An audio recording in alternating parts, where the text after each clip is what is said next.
Isnaluin mo lang, Team Kalingap, ang paglingap nyo sa mahihirap, ang pagtulong nyo ay inspirasyon. Hello mga mom and sir! Welcome po kayo sa aking channel, ang Mom Flourish Channel. For today's video, pag-uusapan natin, pagkukwentuhan natin ang isa sa mga popular na Kalingap Angel sa batch 1. Yan ay wala iba kung hindi si Dara Bells. Ayan, Dara Bells. Ang dami na talagang nakakamiss kay Dara Bells. Pero alam niyo po ba, pansin ko lang si Dara Bells.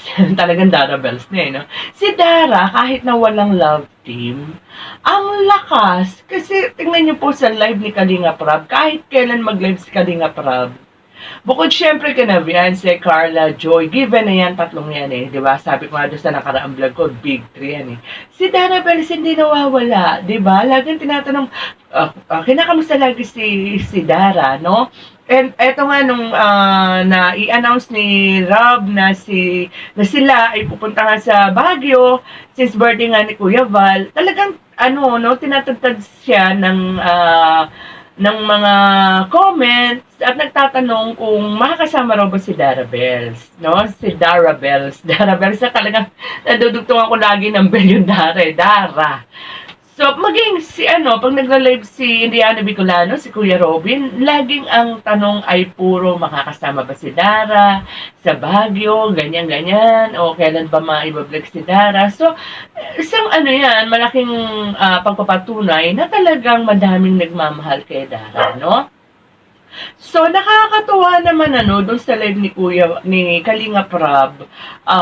Sabi niya, kagabi ba yun? Tama, kagabi, Sunday. Ginagawa ko ito, binibideo ko po ito ng Monday ng gabi. Napanood ko yung live ni Kalinga Prab ng Sunday ng gabi. Ayan. So, sabi niya, namimiss niyo na ba si Dara Bells? Ayan, no? So, medyo nahiwatigan natin na mukhang maisasama si Dara sa Baguio. At nakumpirma ko nga yan nang mapanood ko yung live naman ni Indiana Bicolano na meron daw napakabait na sponsor na sumagot sa allowance ni Dara, no?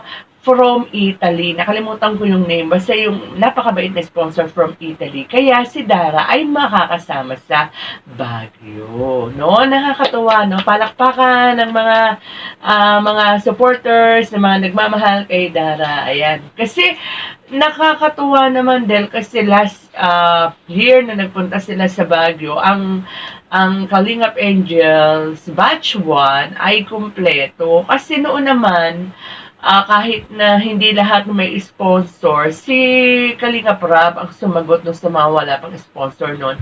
Na isa doon ay si Beyonce, di ba? Nung wala pa siyang mga sponsors. Pero ngayon, umahapaw ang sponsors ni Beyonce. And sa ngayon, gustuhin naman ni Kalinga Prab na masagot lahat yung sa batch 1. Kaya hindi niya rin masagot si Dara noon no? Dahil itong mga nasa batch 2, ang isasama niya at karamihan dyan, kung hindi man lahat, kasi parang wala pang may sponsor sa batch 2 no? Kayo ba, meron nang alam? Ako parang wala So, yung batch 2 na isasama niya, no, na Kalingap Angels, si Rob ang magsasagot niyan. Kaya nga, maraming salamat at may sumagot kay Dara, no? So, ayan, kaya maligaya ang mga supporters ni Dara. Ito naman kasi nga namimiss si Dara, ito naman si Kuya Robin, 2 beses pumunta doon sa kila Dara. Hindi naman kinausap hindi man lang na-interview si Dara, no? Kasi pumupunta doon si Kuya Robin madalas, kasi nga, tinutulungan niya yung bahay. Pasensya na po kayo, ganitong boses ko, may sipon po ako Yung bahay po ng lola ni Dara. Di ba madalas pag pupunta doon si Kuya Robin, nandoon at tinatanaw siya ni Dara. Sana wish ko lang pagka ganon, pinupuntahan ni Kuya Robin at sana nag-i-interview siya, di ba? Para malaman din naman natin ang latest sa ating paboritong si Dara. Kasi ang dami talaga nag-iintay, no? So, ayan maganda kasi yung kasama sila, lalo na yung mga tulad nating mga reactor, no, na gusto rin nating maipahatid sa mga naghihintay na supporters nitong mga beneficiary ni Kalingap Rab. Kasi may mga kanya-kanya manok yan, may mga kanya-kanya sinusuportahan yan eh. Maipahatid nga yung mga latest, yung mga balita tungkol sa kanilang mga paboritong angels at love teams, di ba? So, ayan, masaya tayo kasi marami na ang kasama, no?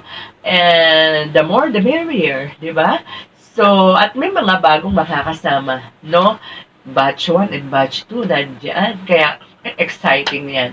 So, with that, mga kalingap, mga kadarabels, hanggang dito na lang po muna ang ating kwentuhan. Ingat po tayo lahat, and God bless. Mahihirap ang pagtulong nyo ay inspirasyon